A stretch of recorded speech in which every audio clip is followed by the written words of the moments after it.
Jagriti Yatra is a train journey which circumnavigates India in a specially chartered train with 400 young people on board. These young people are selected from the small towns and villages of our nation, and about 40% are women. About 7% also come from outside. At Jagriti, our mission is to build India through enterprise. And Jagriti Yatra sends a message that a new India can be built only if you have the wisdom to go out and explore the India of small towns and villages. Every year, about December or thereabouts, I, as the chairperson, have the privilege of an adventure, a national expedition. And I remember some years back when we were hurtling down the south of India, and we failed to stop twice to pick up a national award-winning role model. As you can imagine, his natural annoyance turned into a wry grin and then a smile when he saw a 200-seater common room in the train, our shower cabins. The constant clatter of our catering staff as they effectively feed an army on the march, 24/7. The hum and the noise of the walkie-talkies which inform our day and nights. And the gritty resolve of our team when back in 2008, Mumbai railway station was hit by terrorists and the team elected to move on. Underlying the Yatra is a strong belief that to build a country of substance, you have to venture out and explore that real India where 70% of India resides. The journey is an incredible exploration of this amazingly beautiful land of ours. This journey over the last 5 yatras have covered about 42,000 kilometers, which is roughly the circumference of the earth. But beyond the physical journey, it's an amazing representation of the inspirational human stories that bind us as a nation. And I want to introduce you to 2 such individuals who I've had the privilege to travel with over the last few years. SAVITHA MUNDE comes from a small village in Maharashtra. A young lady with a beaming smile, she got elected to be the sarpanch, or the village head of her village, at the age of 21. She came on the journey and she saw the incredible amazing work which is being done through enterprise in Arvind Eye Care in Madurai, Barefoot College in Thilonia. And she came back to her village with a very simple mantra, a village which has been long dependent on government aid and subsidies. And she started an agro-processing unit. And through this simple act, she sent a message that her region, her country, her village can be built sustainably through enterprise. Diametrically opposite the country, in Orissa, we meet with Joe MADIATH. He's a personal hero for me. Joe has devoted his life to an organization called Gram Vikas, which focuses on water and sanitation, which is an incredibly important issue for this nation. Joe was originally from Kerala. He became the president of Madras University. But for the last 30 years, he's gone to Orissa and he's really devoted his life to that state. And there's an urgency. And Joe is pretty humorous and witty, but there's an urgency in his voice when he talks about not having poor solutions for poor people. The only day we stay off the train, the only night, is in a village called Barpar, which is named after a 200-year-old banyan tree, this tree. And this is where, especially people from the south, experience the bitter cold North Indian winter in January. And they sleep on a mattress of straws. And they get up early next morning to build business plans on important issues like healthcare, energy, sanitation. And I think that these young people are really inventing a new model for development, decentralized, rural. And poetically, we end our journey in Sabarmati Ashram, where there's a valedictory function, in a place that Gandhi lived in and loved. And as many of you know, when Gandhi came back from South Africa, he too traveled across the country in a train.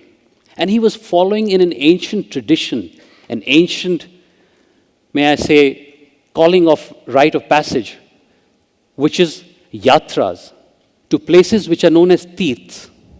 And teeths, translated, are crossing points, fords. And millions of men and women across the country go for yatras to discover purpose, find faith, discover meaning.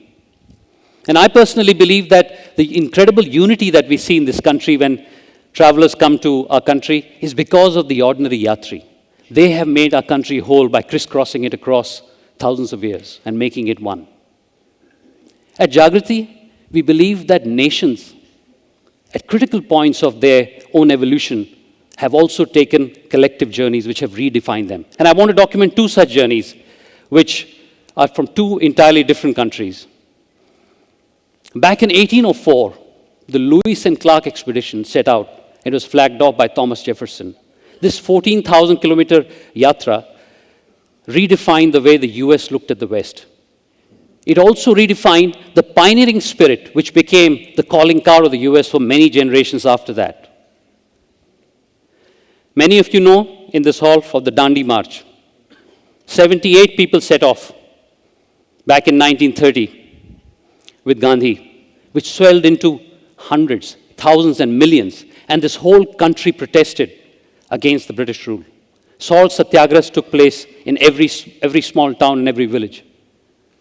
And by that one act of marching, our independence struggle was redefined. It was moved out of the comfortable drawing rooms of Mumbai and Delhi, and it was brought into the village square.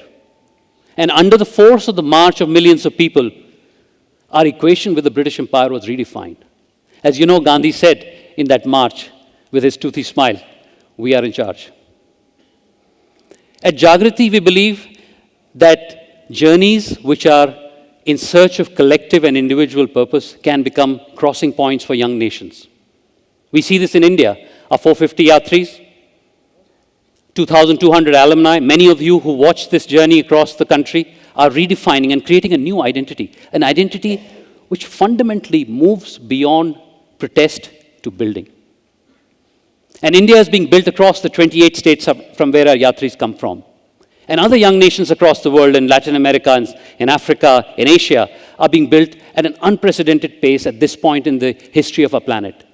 But we seldom talk about that because we focus on the few who protest in city squares. And protest is important. But the kind of media coverage we are giving to protest, whether it's Tahrir Square, whether it's the Jasmine Revolution, and closer to home, Jantar Mantar. Protest is important. Protest especially against the government which is perhaps ineffective, and perhaps an elite which is leaving the rest aside, which gets youth agitated. They take to the street, they take to the gun sometimes. Of course, there's the other protester who goes to a Facebook page, clicks the protest button, and goes back to the coffee cup. Journeys of nation building can provide an alternative counterpoint.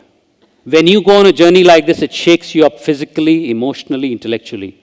When you travel with co-travelers like SAVITHA, you are introduced to discipline, dignity, humility. When you see Joe MADIATH in the interiors of the country, the beauty of action, the beauty of doing something in the remotest areas of our country becomes available. When you take a young person out of his context, they remember that they have a duty to the place of their return. Journeys, we believe, offer young people a much more fundamental human urge, that to build. And building is not easy. Like a yatra, you have to start.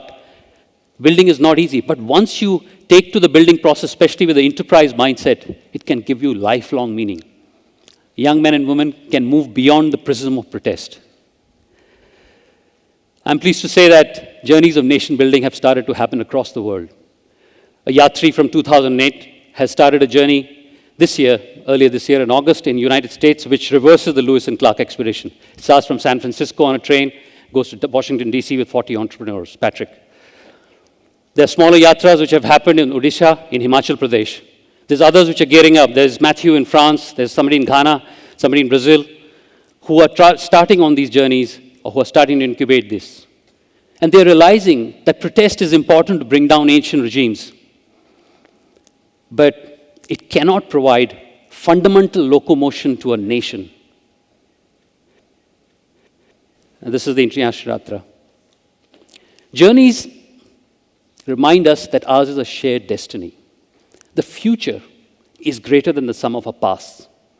And that was brought into sharp realization by that one journey which is still available to all of us in this room and to humankind, that to outer space.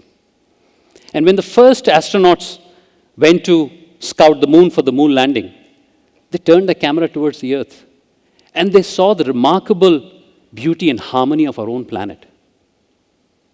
Only by leaving your home and going out of that comfort zone, you recognize that your own place has to be built and refreshed again.